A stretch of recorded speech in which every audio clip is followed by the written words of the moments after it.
24. We do it all over again and again. Only this time it's the professor who walks at the door each time. I stand ready with my firearm. Most doors remain locked shut. Then one opens. A quick glance reveals it is an empty cell. Blank grey walls. No windows, no furniture. The professor steps out, then shoots glances along the passageway. There's another thing that's bothering me, Jeremy. What's that? Daleks. But I don't see any. Exactly. He moves to the next door. If we've penetrated so deeply into their jail, you'd suppose they'd come. This place is ancient, a near ruin. Perhaps there aren't any more viable Daleks to defend it. Possibly. Then there are other scenarios that I don't wish to even consider. Success. Well, part success. The door opens to reveal another empty cell. Then another, and another, all empty. Then... what a smell! As the door opens, the professor clamps his hand over his nose. That's not the aroma of peach blossom. I recoil. Is that Dalek too? There, in the middle of the cell, rising from the floor in a pulsing mound, is a creature from which masses of tentacles erupt. I see that each tentacle is tipped with a glistening eye. In a moment, it has noticed us, and all the eye tentacles snap in our direction to stare at its visitors. The creature's flesh is a mottling of purples, pinks, and glistening whites, and the whole thing is covered with a sheen of slime. Yes, they're all Daleks, either mutated versions of themselves or creatures that, although alien to them, have been reconfigured, re-engineered to incorporate certain Dalek features, including their very worst feature. He taps the side of his head. Their mind?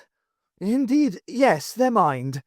Hence our friend's statement back there that their hearts, figuratively, have been made in the image of the Dalek. Grimacing from the stench coming at us in waves, he stands back. Both of us are grateful when the door reforms in the opening, sealing sight and smell of the tentacled monster from us. What we have here is a zoo full of Dalek-hearted creatures. But why abandon them here? A good question, and my prognosis lies toward the definition of the word quarantine. Professor? I'm puzzled. You mean... I don't know what I mean, Jeremy. I don't know my own name, remember? He pauses. His eyes are suddenly far away. Only it's coming back. I keep glimpsing images in here. Once more he touches his temple. Like a receiver that's not properly locked onto a transmitter. Tantalizing glimpses of memory. Places, faces, traces. Now, didn't I tell you to shoot me if I started talking in rhyme again? He pulls the folded screen from his pocket. I bite my lip. What I don't want to see are images of my friends being tortured. Now, surely your comrades are behind one of these doors. But which one? If only what we see here would offer a clue. He scrolls pictures of my friends enduring their torments. Captain Vey is exhausted, bleeding from a mass of facial cuts. Still, he fights the ape-like creature. Kai continues to struggle to keep afloat in the cell that repeatedly floods with water.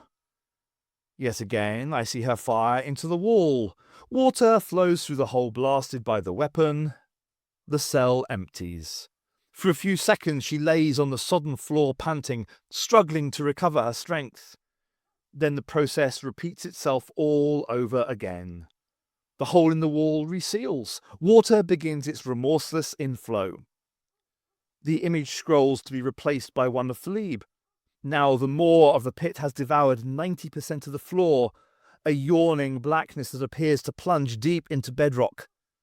Philippe stands with her back to the wall, her feet planted as firmly as she can on the ever-diminishing ledge. How long until it shrinks to the point where she loses her footing? This is too much. Seeing them suffer starts an ache in my chest. I have to turn my face away. Professor, look! Ah! Our mysterious friend returns. 20 paces to my right, I watch the white-haired man stroll across the passageway. He moves towards one of the black doors. It does not open for him, but he continues walking regardless. For a moment, I believe he is somehow melting through the door. Then I see his body is dissolving into flying insects once more. A second later, the figure has vanished. Its component parts go winging by my head and away down the passageway with a whine of 10,000 beating wings. He got impatient waiting for us to find the right door, I say with a grim smile. Perhaps even a little cantankerous too. He rubs his jaw. A trait that I'm beginning to remember. The man takes a deep breath. Okay, Jamie, he's shown us the way. Let's see if that room will yield its secret to us. He strides to the door. Immediately it opens. The moment the professor sees what lies in there, his face is transformed. That expression.